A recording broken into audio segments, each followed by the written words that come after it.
Everybody, today is June 12th. It's Wednesday and it's 5:58 a.m. and we're on our way to Dunkin, and we're gonna get $8.05 for 3.9 miles. Let's head on over to Dunkin and pick it up.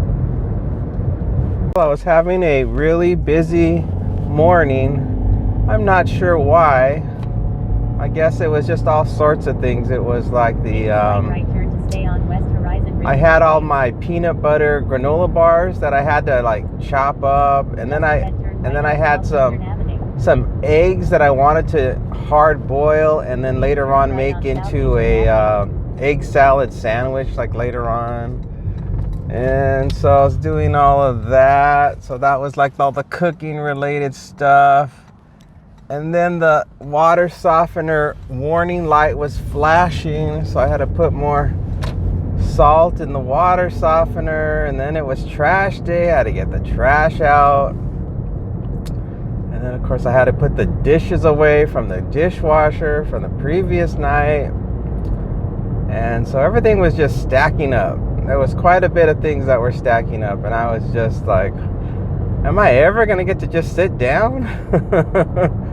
And I woke up early too. I woke up like at 3 a.m. So I was just a little bit perturbed that there was so much to get done, but there was nothing I could do about it. I mean, I guess I could have just ignored it, but then it would have just been on my mind all day.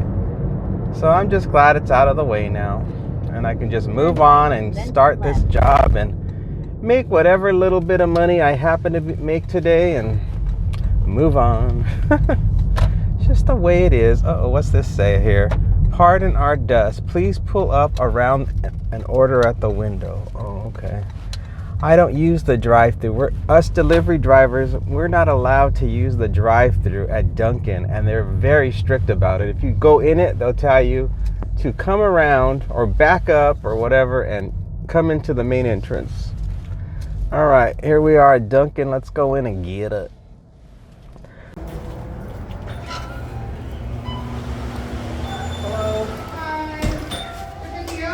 Kim? Okay.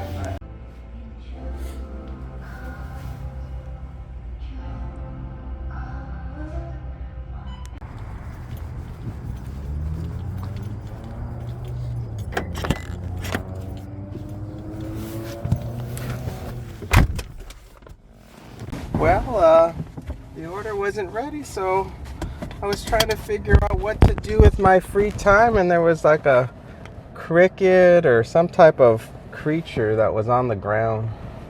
So I'm like, well, I might as well entertain myself and do some video recording of this little bug that was inside the Dunkin. You know what I'm saying? It's like, well, why not? Something different. Whenever I see anything that's different, that breaks up the normal routine of this day, I'm like, hey, what is this? I don't normally see large crickets inside of Dunkin. Let's record it. It wasn't making any chirping sounds or anything, so I don't know if it was sick or if it was just trying to hide out.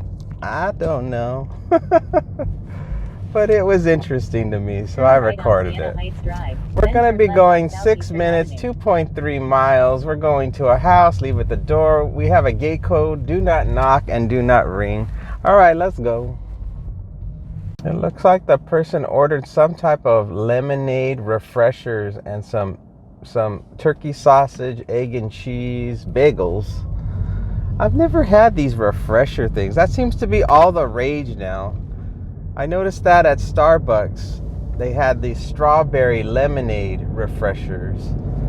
And that seems to be the latest buzzword for a drink, because I think in the olden days, everything, because when you're old, everything's in the olden days, they never used the word refreshers. They would just say it would be a strawberry lemonade or a mango pineapple lemonade. And then somehow some marketing person said, you know what? People are tired of lemonade, but we still have to make lemonade because there's really nothing else we can make. So let's add the word refreshers at the end, because it sounds like the person will feel refreshed. They'll feel so much more refreshed after drinking it. So let's put that word at the end, and that'll be the last word they think of when they think of, do I want to drink this lemonade? I mean, you could say that about anything. You could call it Coca-Cola Refresher. And people will be like, well, I'm gonna buy that because I don't want the regular Coca-Cola, because obviously that doesn't refresh me anymore. But now that they added this word, refreshers, it makes all the difference in the world, I guess.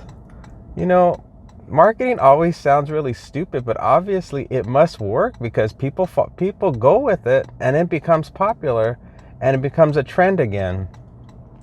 So anyway, it's just something I had to point out, because when you live in this world as long as I've lived in it, you start to notice patterns and a lot of weird, stupid things that always happen.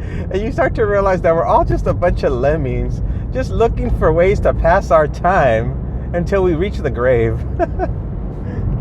Yesterday was a miserable day. It was so disappointing to make such a tiny bit of money. For all those hours I was online, I was just really discouraged about the whole experience. But maybe that's just the point. Maybe the algorithm does something to psych you out, to try to pressure you into changing whatever strategy you may have that you think is a winning strategy. It tries to mix it up, so that way you don't keep doing the same strategy, and you start to change it, and their ultimate goal is for you to just accept whatever offer they send to you,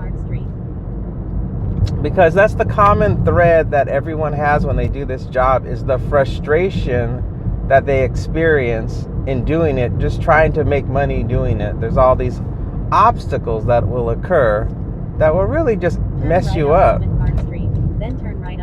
Oh great, this guy is turning in right where I'm turning.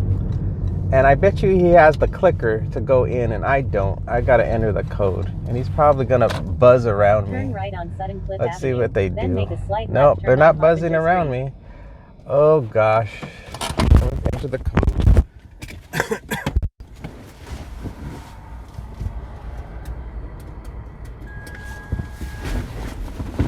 All right, he didn't buzz around me.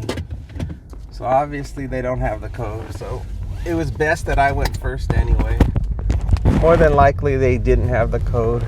That happens all the time. Sometimes I have to run around. I have to get out of the car and just run in front of a stranger's car and enter the code, because they're just sitting there. They're sitting there thinking that I have the code. I mean, I have a clicker to let them in. I'm like, I don't got the clicker, dude. I'm like, get out of the way. Let me get access to that code box so I can press the buttons. And you never want to tell the person the code, because if you tell the person the code, they're so nervous, they don't hear a word you're saying, and they enter the code wrong. All right, it's coming up. Oh, I didn't turn the camera around. All right, we're already here, but I forgot to turn the camera around. I was so busy bantering. It's going to be on the right. Looks like it's this house right here with the white car. All right, let's drop it.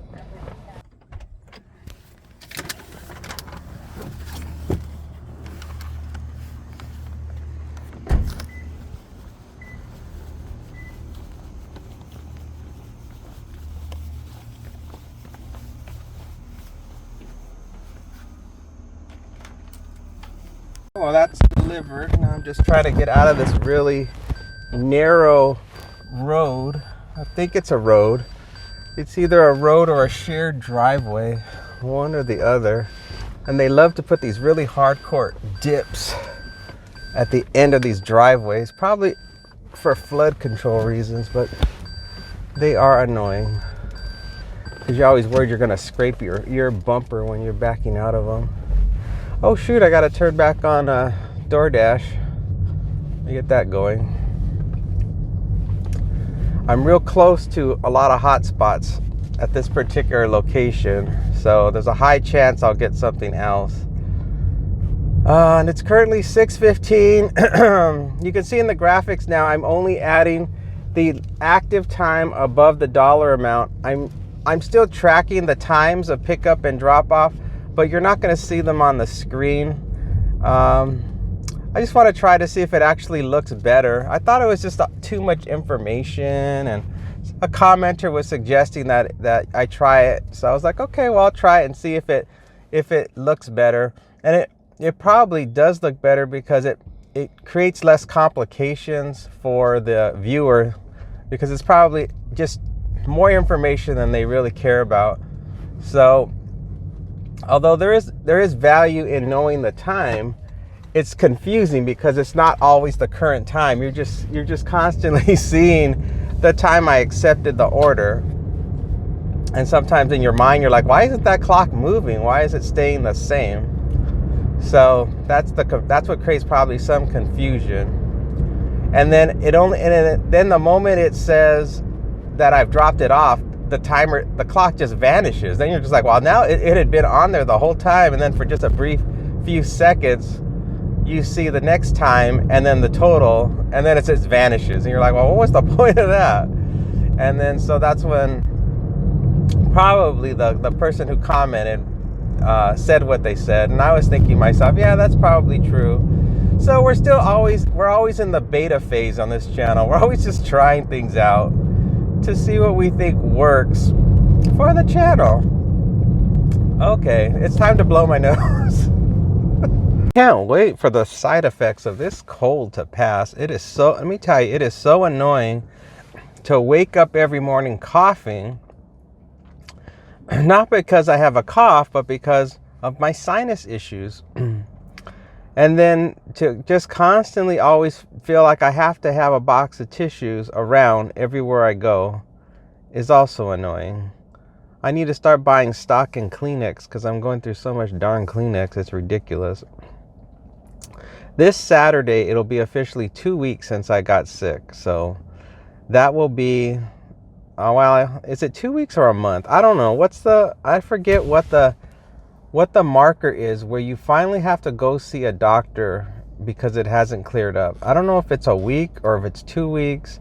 I'm going to have to look it up on the internet, because I was talking to a family member who went on a trip to Mexico and got sick, and they're all better, but the other people that went on the trip with them, they're still sick as well. So I'm kind of using them as a barometer.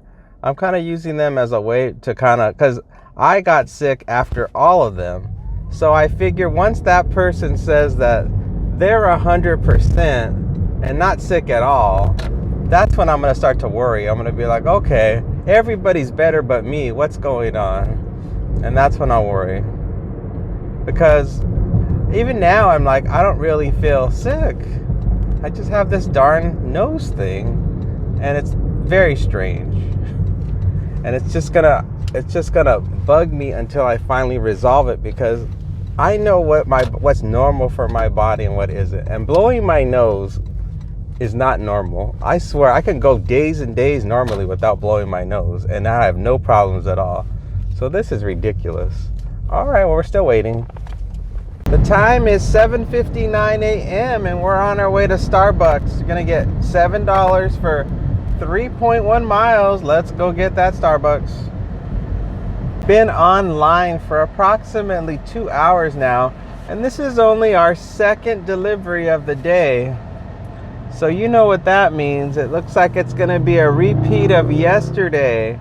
We're gonna be having another slow-mo day, so I'm not sure what's going on. I don't know if it's a situation where people are now trying to save money and they're trying to just go out and get whatever they need to get themselves in order to save money, or if the market is saturated and there are just too many delivery drivers out there trying to make extra money doing this job. It's really hard to know. It could be a combination of the two. And then I don't know what the situation is like currently for driving people around, with Lyft and UberEats. That's a mystery to me. I've kind of been looking to see what what's happening in that arena. And it looks like it's slow there too at this time, but it picks up. Everything seems to pick up in the peak time, you know, the time that nobody wants to work. So we're talking about around dinner time, around 4 p.m. until, you know, 7, 8 o'clock at night. Those are the times when drivers don't want to be out on the road. You know, they like the job and the flexibility, so they want to do it on their own schedule, which is exactly what I like to do. So it more than likely and I'm sure a lot of seniors do what I do as well. So, you know, us old folk, we only like to work in the morning. And so there's probably just a surplus of drivers is more than likely what is occurring. That's my best guess. Because I know that people in this town, this is more of like a vacation town. So I know that the demand is there, but there's probably just an extra supply of drivers. And it's fine, because usually what'll happen is a lot of people that do this job starting out, they think they're going to make gobs of money, and then they realize, I'm not making a lot of money, and they give up and they move on to something else. That happens all the time in this particular type of work that is gig work. A lot of people, they come and they go. All right, we're here at the Starbucks. I better get inside and go and pick it up.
All right, well, we got a second, we got a second order while we were in there, and it added on an additional $6 and an additional quarter of a mile.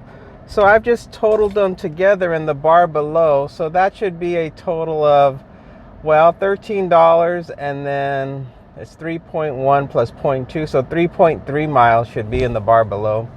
All right, so we're going to go to the first one. It's going to be that pediatric place, and it is 3 minutes from here, 1 mile. Let's get going. The place inside of Starbucks, it was extremely busy, but they had plenty of staff working, so there was no shortage of help on hand. So they were moving along just fine at a steady clip. And the second order that I received, that one took the longest to get because it had just come in. But it did help that I was able to communicate with the employee there that I had gotten an additional order and what the name was. And then they just prioritized that as being the order to make because they knew I was there. I wasn't a driver that hadn't arrived yet. So there was another order that they prepared just before I arrived there. And that order was still sitting there when I left. So whoever was assigned that particular one, they must be either far away or maybe they're doing like a dirty stack and they accepted it, and then they're like they didn't realize that they would be really far away from the Starbucks after they accepted the order. That happens a lot, I think. I think a lot of people, because they're trying to make as much money as they can, so they're multi-apping and they're actually taking one order off of maybe UberEats and then another one off of Doordash, and then they actually end up miscalculating how far away they're going to be when they do the first delivery. You know, because it's not automatically calculating it for you if you're multi-apping in that manner. I've done that before. It's a total disaster if you do it. A lot of times you just end up unassigning yourself because you realize that you're miles and miles away now from where you originally got that other offer in the other app. It's a total mess. I don't think the delivery apps really appreciate us doing that. But you know, sometimes you gotta do what you gotta do for this job because the money is so little, and if it's slow, you gotta kind of use whatever tactics you can to make a buck. Unfortunately. And of course the customer is the one that has to suffer the most because now they have to wait to get their order. But I think that practice is probably going to come to an end because DoorDash doesn't like to play around. DoorDash is always coming up with more and more ways to control the driver so that he doesn't play any games with them. All right, we're here. All right, this customer has 3 bags. Let's see if we can find them all. Oh, let's see. This is one of them. Let me stuff these bags in here so they don't roll away, and then these other ones. So that's all 3 of them.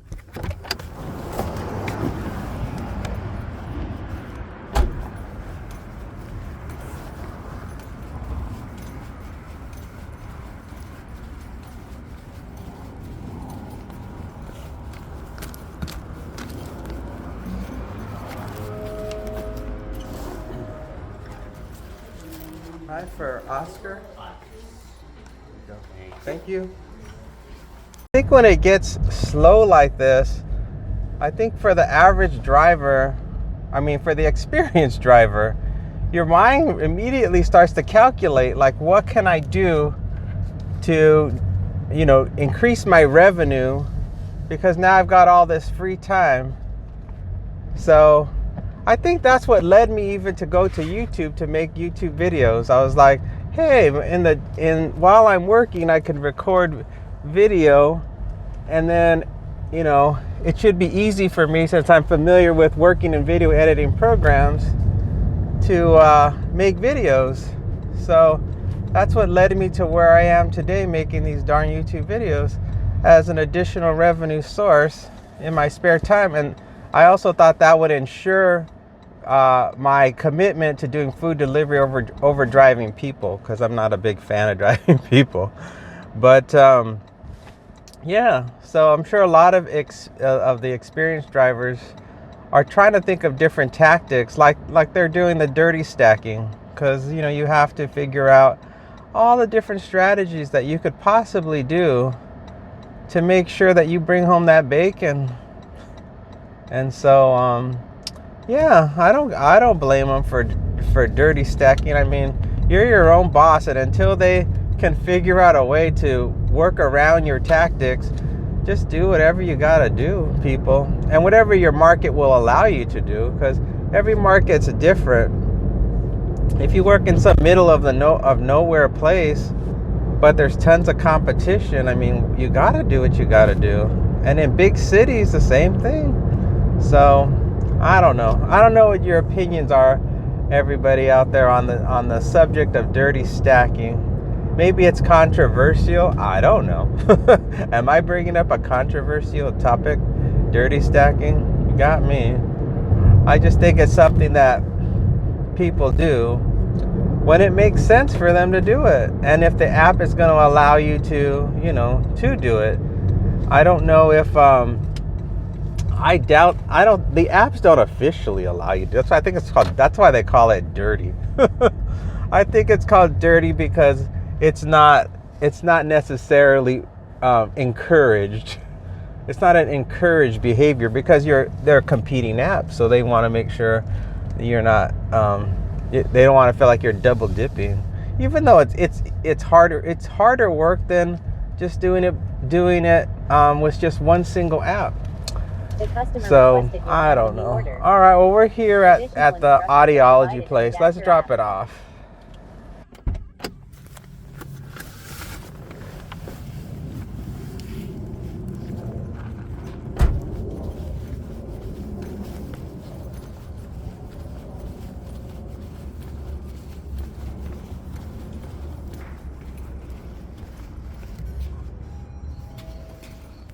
Hi, for Laura.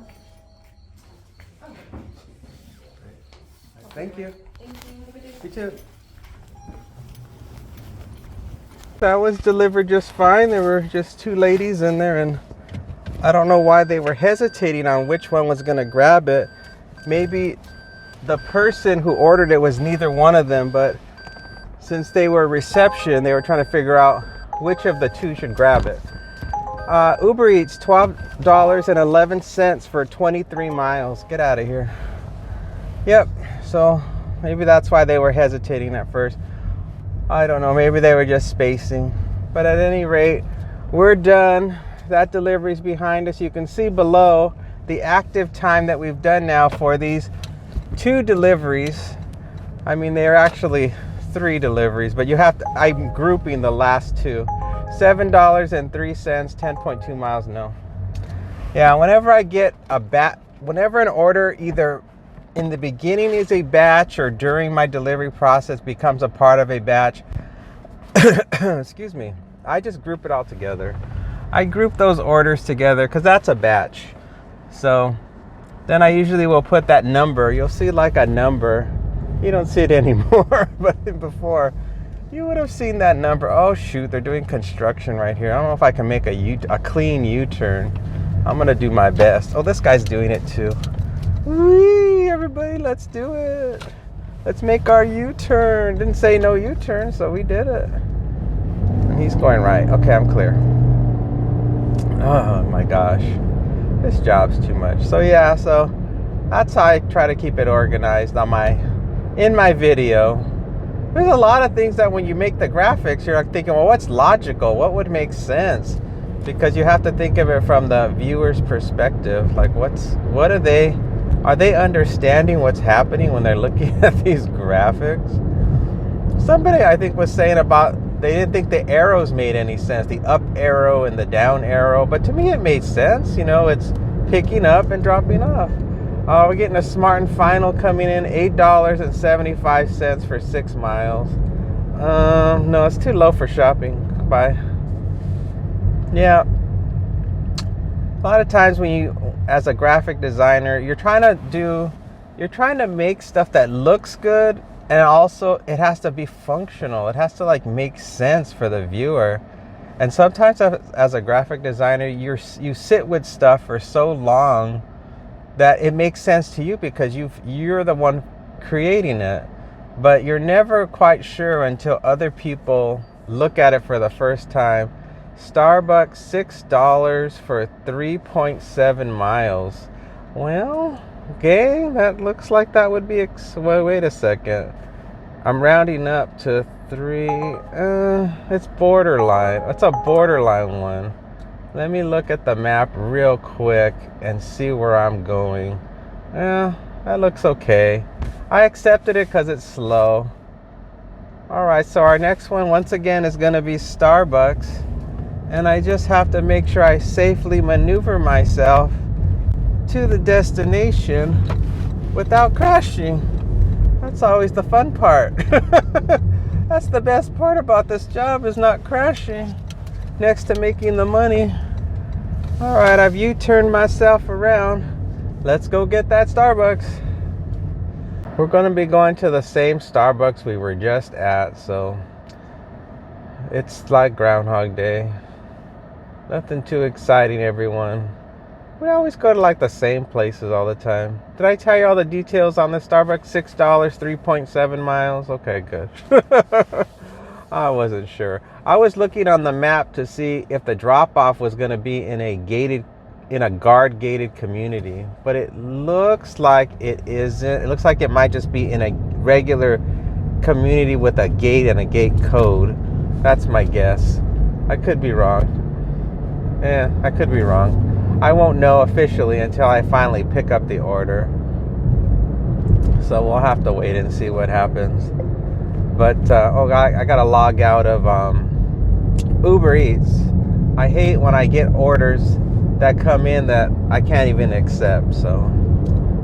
And I don't do the dirty stacking anymore. I can't do it and make videos. That's the other debate that I was having in my mind. I'm like, if I make YouTube videos, I won't be able to do dirty stacking anymore. So that's going to lower my revenue income if I do something like that. So I was like, But I still think that making the videos has great potential, because not only is it building up a library of content that I own and I can generate revenue from. It's also building up a community of people who are interested in what I have to say. And that's fun too. That's not only is that valuable financially, but it's fun. More so fun than just driving a bunch of strangers around every day who I'll never see again. I've had many people that I've given rides to, and they're like, oh, is there any way I can get your number so you can give me rides all the time? And I'm like, oh no, they don't allow that. You can actually get in trouble if you do such a thing in Uber. You know, it's not considered to be, it's considered to be, you can lose your ability to drive for them if something should happen. Because they consider that to be like, I don't know, dangerous for both parties. So they don't want you to do that type of behavior. That's like going on dates with the people you give rides to. That's not appropriate either. Although I hear crazy stories about people doing that. That ain't happening. All right, let's go get the coffee.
All right, that was ready to go. Love it. I just love it when the orders are ready. Makes it so much easier than all the drama that comes when the order isn't ready. 8 minutes away, 2.8 miles. We're going to go to a house. Leave at my door. Don't ring the doorbell. Leave outside of gate. I can see when it's delivered. Okay, great. Let's go. I'm trying to think, what other ways are there to generate income? I mean, other than the things I'm obviously doing now. There's some things you can do, but they're too risky. You know, like being like a day trader. Those are very extremely risky. You can lose your life savings playing those games. It's the same thing like doing gambling at the casinos. You know, let's put everything on red. That is crazy. Let's go play some poker every week. Let's budget out $500 and we'll play poker every week. That's craziness to me. I don't even understand the mentality of doing that. I remember there were family members that I grew up with that used to go to the racetrack all the time, and they would gamble on the horses. And sometimes they would win big. They would make like $30,000-$40,000. And then there were times they were completely destitute. They had absolutely no money because they had lost so many times in a row. And I thought, this is worse than being on drugs. I mean, this is deadly. So I never understood it myself, and I've never been a gambler.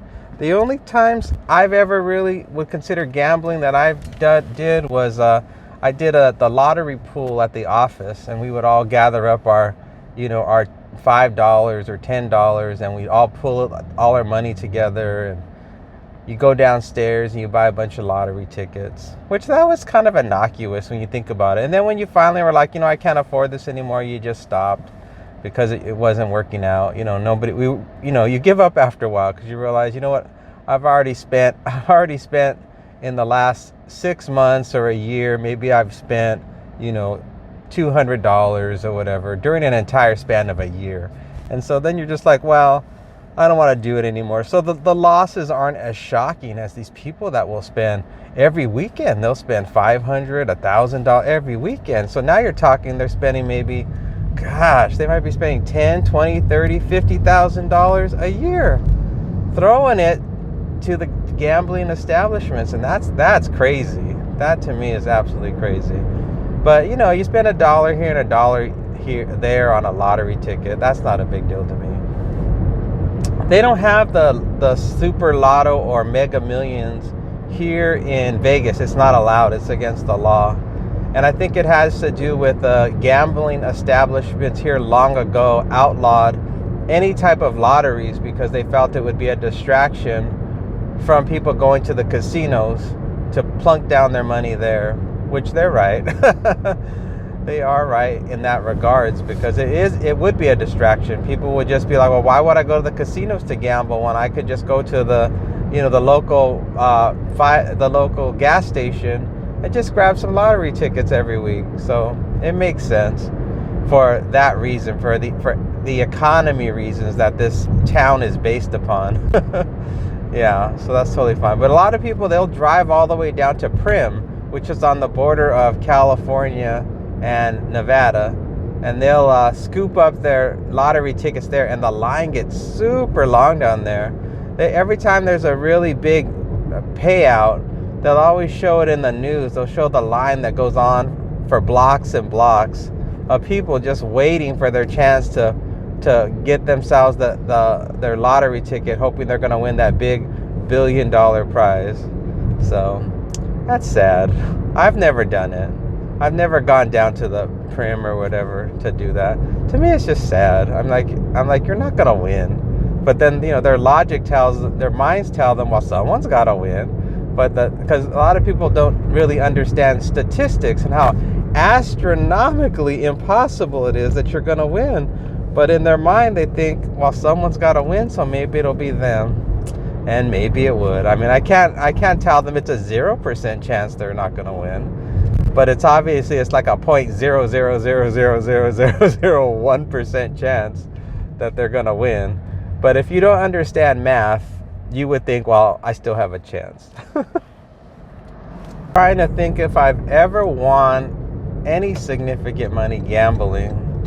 And there's only one time I think I might have won $60 or I don't remember the amount. I remember thinking it was a lot of money, but it wasn't.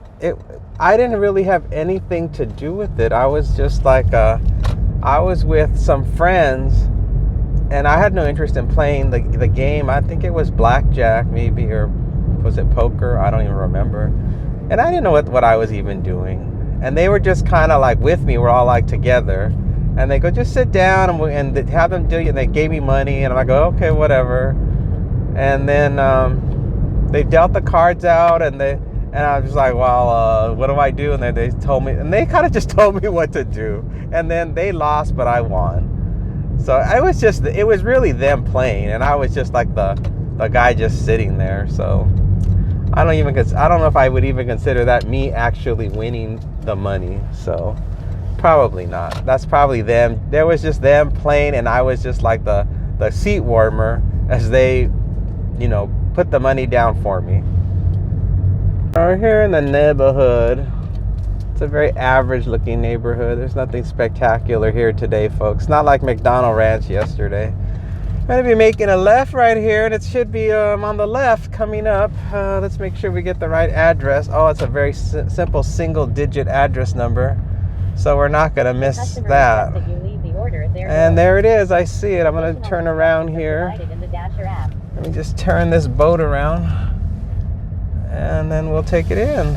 All right, we're here, everybody. Let's drop it.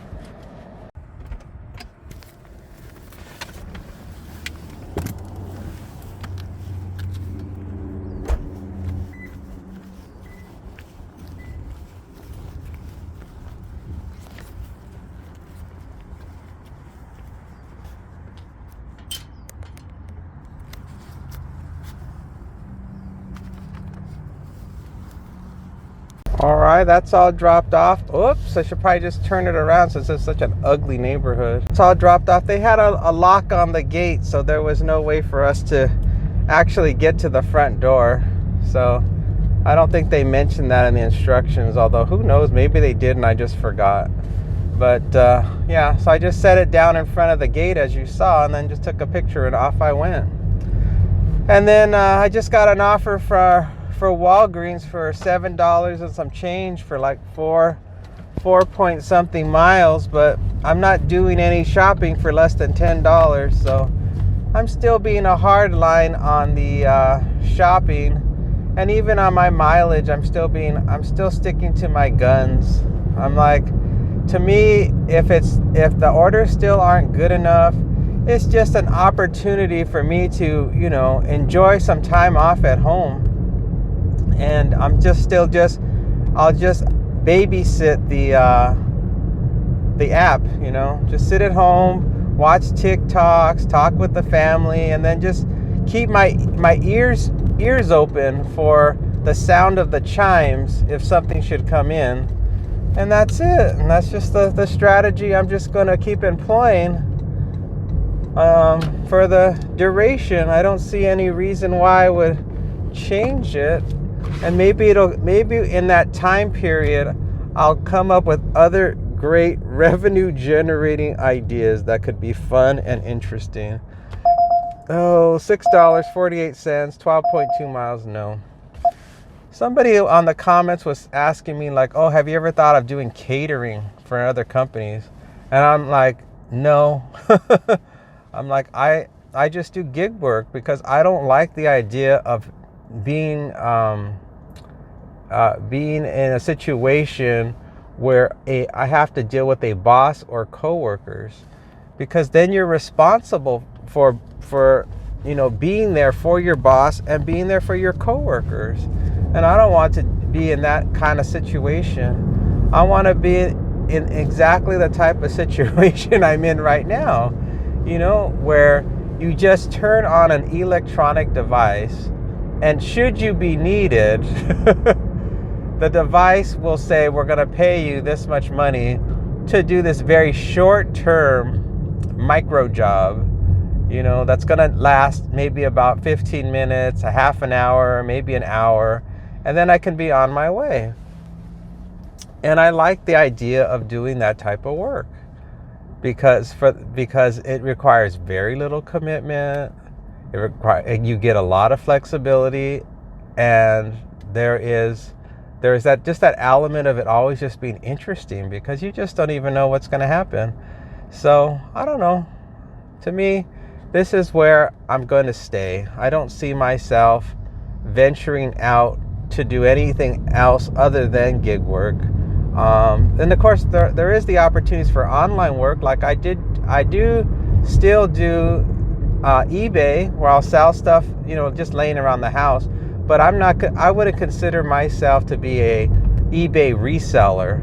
I don't go out and try to find things at thrift stores and then treasure hunt. I'm not into all that. And the reason why is because, one, I don't like other people's filth in my house.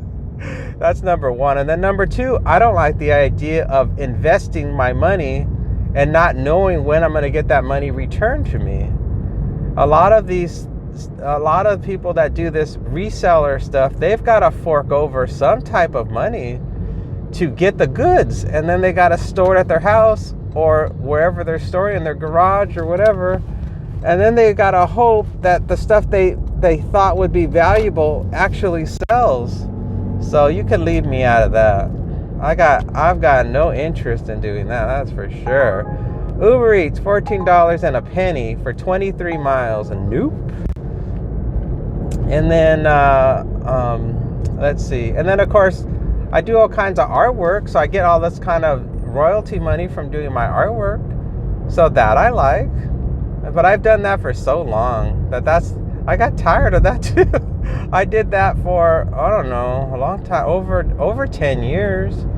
So that's kind of like at the point now where I've kind of maximized myself in that kind of pyramid situation. So that's just steady revenue now. It's like, well, whatever.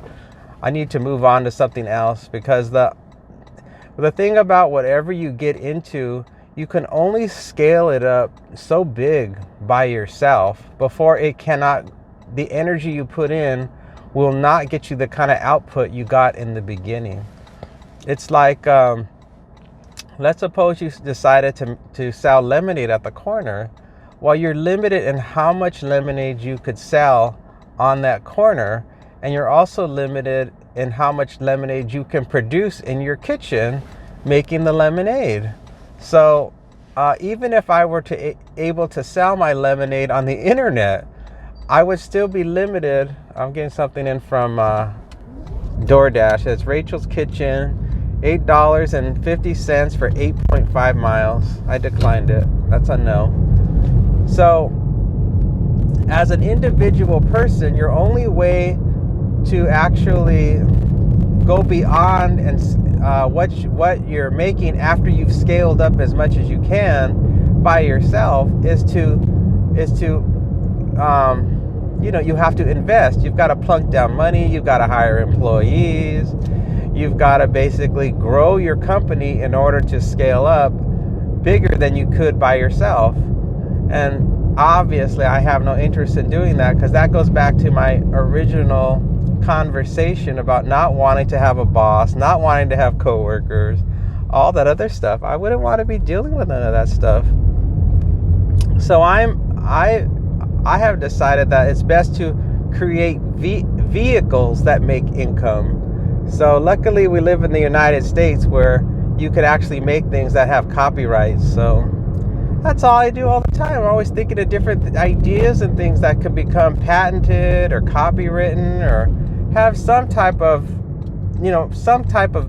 thing that I can make that could become passive income. You know what I mean? You try to think of something like, maybe I can make a greeting card that, plays music that I made, and the music will get so popular that the music's copy, and the people pay me royalties to play the same music that I've created. Junk like that. That's what I'm talking about. All right, well, we're still waiting for stuff. All right, everybody, we're on our way to our next one. It's a shop and pay from UberEats, $10.10 to shop for 8 items, and the total distance is 3.4 miles. So let's head on over to Sprouts and do a little shopping. All right, since we're inside of the UberEats app that allows us to look at the shopping list before we arrive, we might as well see what fun and interesting items we're gonna get to shop for while we're at Sprouts. So let's take a look. We're gonna get some kind of bizarre energy drinks, quite a few of them, in fact, quite a few. Then we're gonna get some organic blackberries and a 7-pound bag of ice. So nothing looks too bad, and 7 pounds is not that heavy, even though it's gonna be a little chilly. We'll throw it in one of our thermal insulated bags and we'll have no problem. So, all right, that's it for the shopping list, and let's get going. I was a little bit nervous accepting this offer because it was a match. And whenever you get a match, you wonder, why is nobody else accepting this offer? Why is it being distributed out? And I'm not the type of person to immediately hit the button when it comes to matches. I'm always like, oh, wait a minute, what the heck is this? And why are you making this a match? And let me look real close, because I don't want to get stuck in some kind of trap where I end up accepting it and it turns into a total nightmare. So yeah, so then once I hit it and I got it, it's funny how you always have mixed feelings when you review and press the button for a match.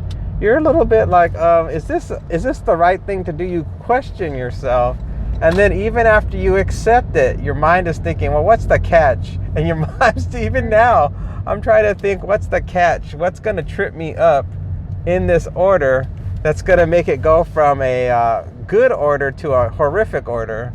So nothing I see so far looks horrific. The only thing I'm concerned with really is items not being in stock. Because if the items aren't in stock, there goes the $10 that we're supposed to make. It's going to be significantly less money if we can't find every item. So we're here at Sprouts now, everybody. Let's go in and have a good time.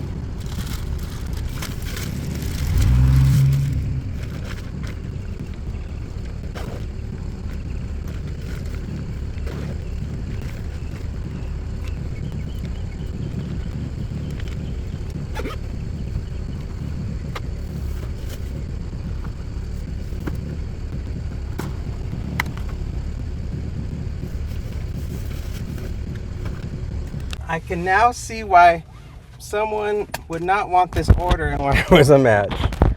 Because the problem is that the quantities were large for the weight.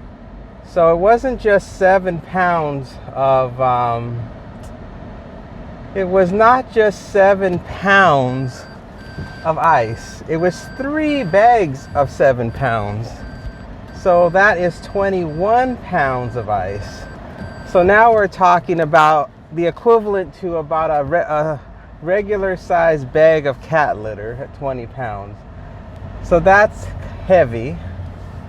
Then you want to also add on the fact that they wanted cases of soda, not 1, but 3. So now you add on that, so that's now, what is that, about probably 15 more pounds? So now you're at 35 pounds of groceries. Then you add on the other sodas that they got, those individual sodas, and now we're we're about getting close to the weight being about 40 pounds worth of merchandise that I'm gonna have to lug. So in that regards, it is an order that you wouldn't want to do, because now you're into the territory of cases of water in the situation, and then you worry, am I going to have to go to an apartment or a 3rd floor? So now you can see why it was a match. That was the big surprise. So the instructions say to just leave at the door, and it looks like we're going to McDonald Ranch, because the picture of the front door looks so massive and so grand. It looks like the entrance to a hotel. It's so fancy. So yep, and it shows me right now we're going to be turning at McDonald Ranch Drive. So hang on to your hats, everybody. We're going to be going to McDonald Ranch, and we're going to be dropping this off at some mansion, and Lord only knows how many obstacles we're going to encounter to drop off this order, because you know how those big houses are. They love to have these fancy stairs that you have to navigate to get to the front door. It's not going to be just some regular driveway you just drive up and dump it off at the door. So we're going to have some problems, I think. I could be wrong. I'm going to try to stay optimistic and imagine that it's just a few stairs, and we'll have to do probably about 3 trips back and forth to the car, and the curb is going to be real close to the front door. Let's try to be hopeful. Let's not imagine these long winding driveways and these stairs that look like in the movie Titanic, where you're spiraling up to get to the top. Let's not imagine that. Let's imagine this is going to be a very doable situation. All right, fingers crossed. Okay, so there's about 3 to 4 cars in front of us in line. Hopefully the line moves smooth so we can get to the front and get this dropped off. Boy, look at those stairs. I can't show you a screen capture, but let me see if I can zoom in on the picture. No, it doesn't let me. So anyway, the app now shows you, just like Doordash does, they show you a photo that a delivery driver took of the front door in the past. So much like Doordash now, they are now trying to ensure that you're at the right home by showing you a photograph of the front door that was taken by a previous delivery driver. So that is now both apps have it. So you can't say that one is better than the other when it comes to that feature, because it looks like UberEats stole the idea from Doordash just based on who did it first, at least in my market. So, and I like it. I like that they show the picture. That is a plus, because it makes you confident when you're dropping off. A lot of times all you're doing is looking for the number. You're just like, well, first you go like, is this the right place? So you're looking at the street signs. You're making sure you're on the right street. And then you're just looking for the street, the building number. And that's it, because you have no idea. Unless the customer described their front door, you don't know if you're at the right place or not, except for the number on the building and looking at the street signs. So, and that's it. So yeah. All right, we're next. All right, we're in McDonald Ranch. I'm like, where the heck are we? We're at McDonald Ranch, and oh dear, I think my when my camera fell off yesterday, you know, the one, there we go. When my dash cam fell off yesterday, I positioned it in the wrong spot, and now it kind of blocks the camera when I do exterior views. It's not super bad, but I just tilted down a little, and it's working out just fine. You guys can see the houses now. So we've got 0.3 miles to navigate through this $1 million place. I thought that the most expensive house here was $15 million, but I was wrong. I went onto Zillow to look at, you know, how much the houses are.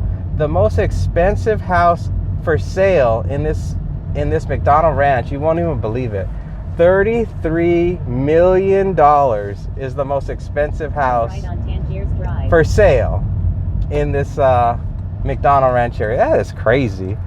What kind of filthy rich millionaires are there that are gonna spend that kind of money on a home? That is wild.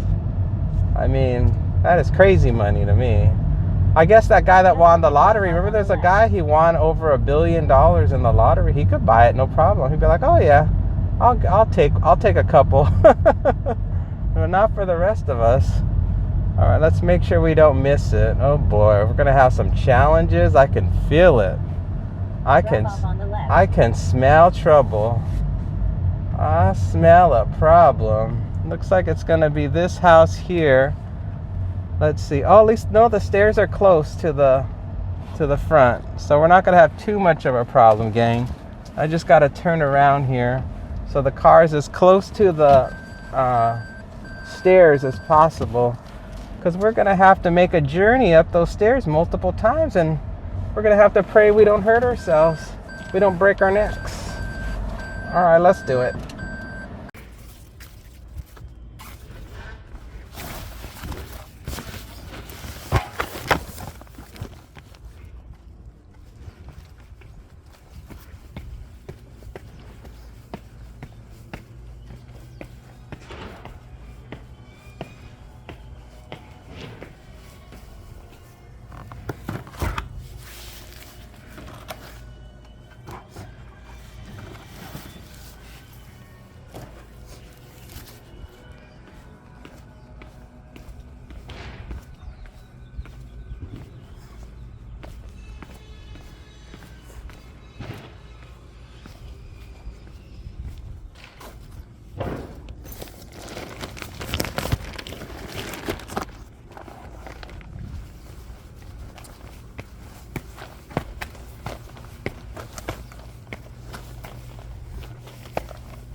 Well, that was close, gang. Whew, man, that was close. You're probably thinking I almost fell. That's not what happened. I almost lost my dash. That's what I was worried about. I'm like, oh no, 55 seconds were remaining on the clock. Oh, and I just in time unpaused with less than a minute. I don't even want to think how bad this day would have turned if we would have lost our Doordash. We would have been shot down the tubes. Because you need... Ooh, that winded me. Oh my gosh. You need both apps. Do I turn here? Oh God. I think I turn here. I don't know. If I'm wrong... Oh God. Am I wrong? Am I just looping around again? Oh God. I might be lost. Let's have a nice, fun, scenic tour of McDonald Ranch. I don't know where I'm going, gang. I think we're on track. I don't know. I'll know in a second here. At this next turn, I'll know if I'm doing it right or I'm doing it. Oh, look, another delivery driver. Oh, he had a ton of cases of water. Oh, I'm on the right track. We're not lost. He had tons of cases of water. Ooh, man. But he looked like he was in shape. He looked like he could handle cases of water without any real difficulty. Unlike us, who we huff and we puff. We huff and we puff and we fall down. Oh my gosh. Let me catch my breath. We're almost out of the community. That was heavy. That was a very heavy delivery, especially with those dangerous stairs. That was something else. I mean, the first bags, I was fine because it was distributed out. I had one case of soda in my left hand and a bag with 2 cases of soda in the other. So a total of 3 cases of soda carrying that load up that flight of stairs. And I was like, you know what, this isn't too bad. But then when I went down, I picked up that big orange bag, and that bag had at least 30 pounds of stuff in it. It had 3 7-pound bags of ice. Well, not 30 pounds, probably 25. And then it had about 4 or 5 pounds of individual sodas and those blackberries that the person wanted. So that was a lot. That was a lot of stuff, and it was all being carried by one of my arms while I held the phone. So I was struggling, and then that was it. And then of course I had to unload everything once I got to the top of the stairs, and I was like, well, wait a minute. Wait a minute, don't fall down these stairs, and try to not overdo it. So now 100%. That went from good to bad. It didn't go from good to a nightmare. It was bad though. I would rate that from a scale of 1 to 10 on difficulty. That was about a 6.5 on the difficulty scale. So it wasn't extremely difficult, but all the orders that we've done today, they've been ones. That's how easy they were. They're just little coffees, you know. You just plop the light little coffee bag in the box next to me, and you walk on into the places, and you drop them off in a nice air-conditioned environment, and you're done. Totally easy. Uh-oh, what's going on here? There's a guy with flashing lights. Let's see. I don't know what the hell he was doing. And he wasn't a law enforcement. That wasn't a law enforcement vehicle. It said like House H2O, like they work for the water company, and so they're looking to see who's wasting water. Albertsons from Doordash, $14 for 8.9 miles. Shop for 33 items. Get the hell out of here. That ain't happening. Not in your warmest dreams is that happening. Not even in your worst nightmare. That ain't gonna be my nightmare. I can pass on that so fast. 33 items. You gotta pay for 33 items. You're gonna have to pay me at least $25 to do that. And the miles have to be low. They can't be high. Oh, people. I think most customers, when they decide that they want to put the tip in for the delivery, they have no idea how much to put. They really don't know. I think what happens is they learn through trial and error. This is my guess, because I don't use Doordash or Uber Eats. I think I might have used it maybe 4 or 5 times in my entire life. But my guess is that when people first place an order and they've never done it before, they might put in like $2 or the app might suggest to them how much to put in, but it's not really a high amount. Or the person will try to lowball it going, oh, that's too much money, and they'll put a low amount. And then they'll see that when they place the order, it just spins. And it says, trying to find a driver, And it never finds a driver. And probably after about 10 minutes of them waiting, because, they want to be rest assured that the assignment has been taken care of before they close the app. Because, they want to make sure, okay, someone's taking care of it. I see, Joe Schmo from Poconos is taking care of my order. But when they see that nobody is taking their order and it's just spinning after about 5 minutes, probably 5 minutes only, then that's when they up the tip. They're like, oh, I better up the tip because nobody's taking my request to fulfill my order. So I think that's how people learn. Or they learn the hard way. They'll put like $1 tip and they'll close the app. And then it'll be like 2 hours later, their food will arrive ice cold. And they'll be like, wow, that took a long time. And this restaurant was just down the street. And then they taste their food. They're like, oh, my food tastes terrible. And so that's another way I guess the customers would learn too. They'd have a bad experience. But maybe they wouldn't use the app ever again if they had a bad experience. Or maybe they themselves knew, like through word of mouth, that you can't lowball the tip too much because you'll have a bad experience. And then they're like, yeah, you're right. They confirm it. Like it was their experiment to see if they could get away with, maybe saving $5 on the order that they did through the app. But yeah, that's probably what would happen. I don't even know why I started talking about this topic. I totally just brain farted. All right, we're almost back at the home base. It's 9:49 a.m. and we're on our way to Starbucks. $8.46 for 2.5 miles. Let's go to Starbucks.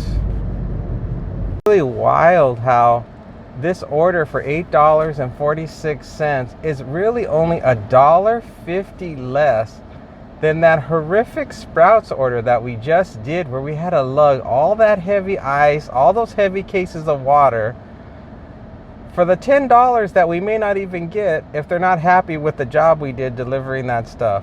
Isn't that unbelievable? This is just how bizarre and crazy this job is. How you could make $50 for the most easiest job you can imagine, and then you can get $3 for the worst nightmarish job you could also possibly imagine. So the dollars never equate to the level of effort that you're going to have to put out to get that money. So it just emphasizes more than anything how strategic you have to be when you're accepting these offers. You cannot just willy-nilly just hit that button, even though DoorDash tries to get you to accept every single offer, dangling that carrot in front of you. You cannot do it because it would just take one horrific offer to just totally blow up your day and just set you into a tailspin of rage. Could you imagine if you took like a $3 offer for 27 miles and it was like shopping for like 50 items, and all you're gonna get for all that, for that, like it's gonna take you like an hour and a half, 2 hours to complete it, and all you're gonna get at the end of the day is $3. Oh man, that just thinking about it makes my blood boil. It's like, oh no. So yeah, you've got to really look. You got to look at those offers, and that's why I'm a big proponent of cherry picking.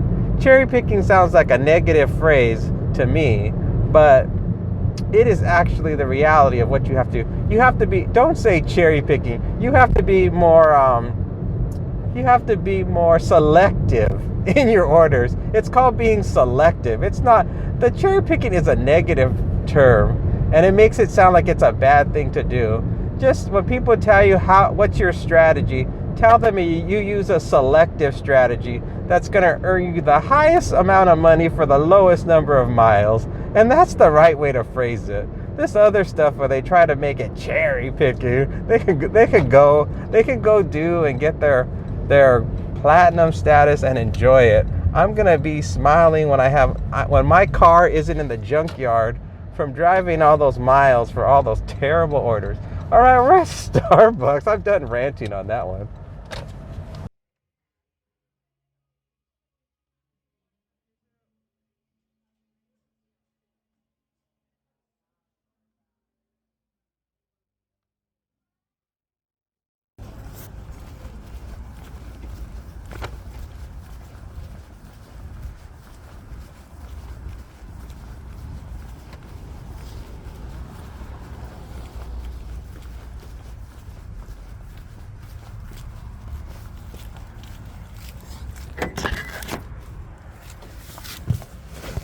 Alrighty, let's lock this in so it doesn't tip over.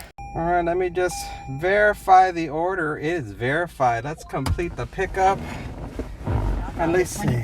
We're gonna be going to a house 3 minutes from here, 1.2 miles. It's a leave at the door, and they said, text me if you need to. I doubt we're gonna need to. All right, let's get going. I was backing up at the exact moment the car behind me was backing up. So I'm like looking, going real slow. They're looking and going really slow. And all of a sudden we both look in our rear view camera and we're like, wait a minute, that car's suddenly right near me. And then you could see that his lights were on, his backup lights, my backup lights. So I immediately threw myself forward as fast as I could because I know the game that happens. Have you ever been in that situation where two cars are backing up, you're backing up and they're backing at the same time? You know what happens next, right? It's when you start doing that stupid dance where they pull in, you pull in, and then you back up, they back up. Oh, it's the worst. Oh, it is the absolute worst. So I tried to go forward just as fast as I could so that way they would know that I changed direction before they did so that they would just hurry up and complete their backing up and move on. That always happens too at that Starbucks. Come to think of it, the last time that happened it was that Starbucks because I guess the parking situation at that Starbucks is very intense. I don't know what it is about Starbucks, but they always put them in these really tiny parking lots. Yet they're the one business that gets so much darn traffic, yet they never give them enough parking spaces for the demand that they have. So yeah, so that was irritating. Oh, we're in the neighborhood. Neighborhood, everybody. This is a typical Vegas neighborhood. There's nothing spectacular. This would be considered normal. Not good and not bad, just normal. Let's not miss it either. Let's see, is it this one? Yes, it's this one. But let's drop it off.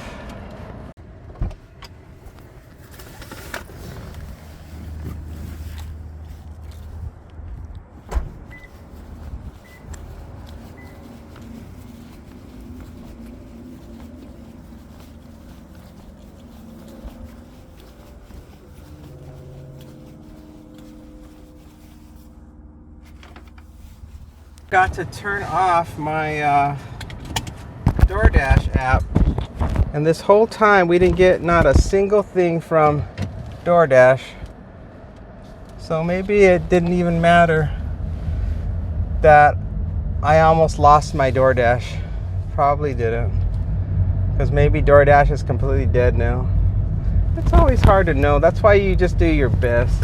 I was doing my best to just make sure I always have my options open, because if I would have lost that Doordash, I would have been imagining all these fantastic offers that would have been coming in that I would have been missing out on. So at least now I know that even though I'm not getting anything from Doordash, I am confident in knowing that nothing's coming in. It's like, okay, nothing's coming in, so I feel secure knowing I'm not missing out. It's kind of like if there's a party that you're invited to and you wish you could go, but because you hear it's a really good party, and so one of your friends goes and they call you and say, oh, this party's terrible. Then you feel good, like, oh good, at least I know. Because I would have thought the whole time that I missed out on this great happening. Meanwhile, I find out from a good buddy, oh no, you didn't miss a darn thing. And I'm like, oh good. It's kind of like that. Oh my God, I'm so winded. Whew. Maybe it's a bad sign. Maybe the cold that I got, it's causing me to get walking pneumonia, you know. That could happen too, see, because of all the runny nose, all the fluids. Not that I'm a hypochondriac, but sometimes your mind just thinks, it's like, well, what's going on? And when I'm sleeping at night, are my lungs being filled with all these fluids while I'm sleeping? And I'm losing lung capacity every single day that this runny nose doesn't go away. Okay, cars, are you stopping? Yes, you're stopping. Okay, that means that I am going. Someone left a comment about how they got in a terrible car accident doing delivery driving. Let me see if I can pull that up before an offer comes in. Let's see. It was a while back. Here it is. I'll put it up on the screen so you can see it. It'll give us something to chat about other than my medical situation. This is from user KM9OW9KU9J. There's an unforgettable username. They say, I totally agreed with you on the anxiety at the beginning, but I learned that nothing was too hard to handle except the car crash I caused. No problem occurs if you drive carefully, and then a bunch of exclamation points. Yeah, that's always been a fear of mine, that I was going to get in a terrible accident, but I have been driving for so many years now that I'm not really that concerned about it, because I have so many years of driving experience under my belt that I worry more about somebody else crashing into me than anything else. But as far as my abilities, because of how long I've driven for, decades and decades and decades, that I know I'm a good driver. It is 10:34 a.m. This looks like this is going to be the last one of the day. It's Starbucks again, $5 for 2.5 miles. Let's go get our last delivery of the day. I almost wasn't going to take the offer because, it wasn't a high dollar offer and it was so borderline close to my day being over. I was going to shut it down right at 10:45, so there was a little over 10 minutes left for something good to come in. So this met the criteria, so I'm like, all right, I'll just go and get her done. Somebody in the comments was really unhappy with me taking shopping orders that are less than $20. He feels that the minimum should be $20 for shopping orders. Let me see if I can find the person's comment. Let's see. Let me take a screenshot of it. Hopefully I can read it to you before we arrive at Starbucks. This is from Timothy Slaughter 476. He says, shop and deliver is 100% light on. It's 100% light on pay. $10 should pay $20. You people are insane. Stop running errands for lazy goofballs, or make them pay. It's embarrassing! Exclamation point, triple exclamation point. Yeah, let's get $20 for every shopping order. I'm on board with that. Let's do it. I just wish it would. It's very rare. It's all about how often it occurs. So if you look mathematically, if you look just statistically, if you look at shopping orders and how often you get an order that is at $20 or higher, they're not common. They're not extremely rare, but they're rare. So the idea that you're going to miss out on these other offers that are paying less than that is not practical, especially if it's only for a few items. So I don't know. I don't agree with his assessment on that opinion, but the other person's opinion I did agree with, that $8 was too low. So and that's why I changed mine to $10. But $20 to me, especially if you're only going to shop for less than 10 items, that seems like too, I mean, I don't want to say it's too high, but it does seem like $10, somewhere between 10 and 20 is fair if it's not too many items. That's all I have to say. Let's go get the coffee.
It was ready, which is the best.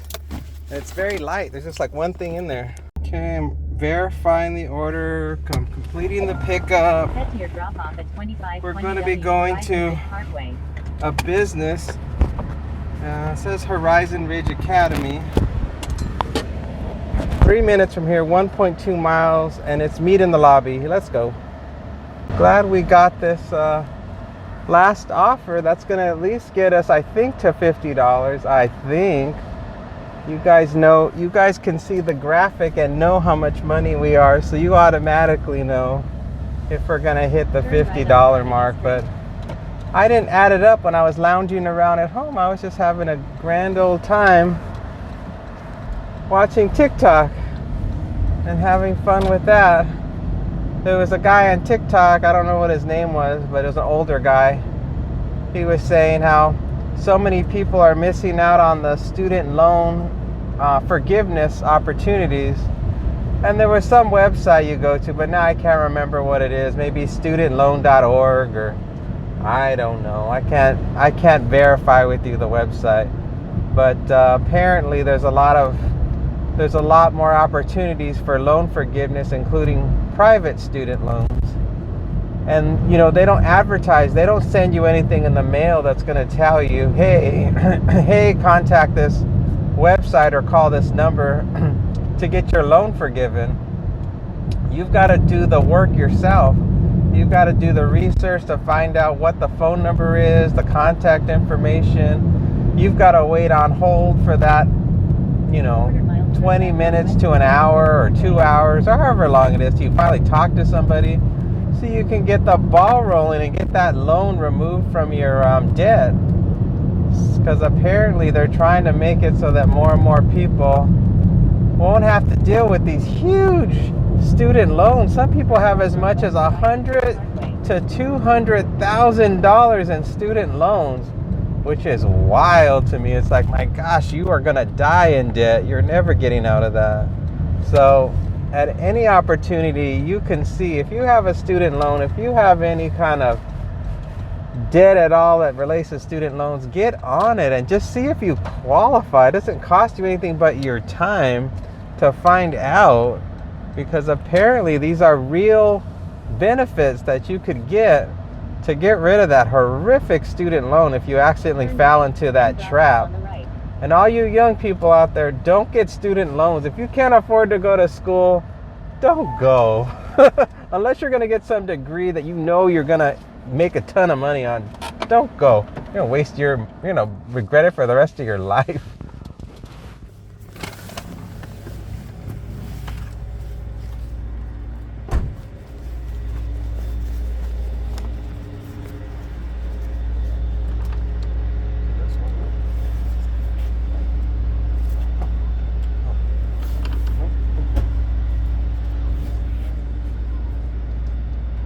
Hi, for Kimberly. Yeah. Thank you.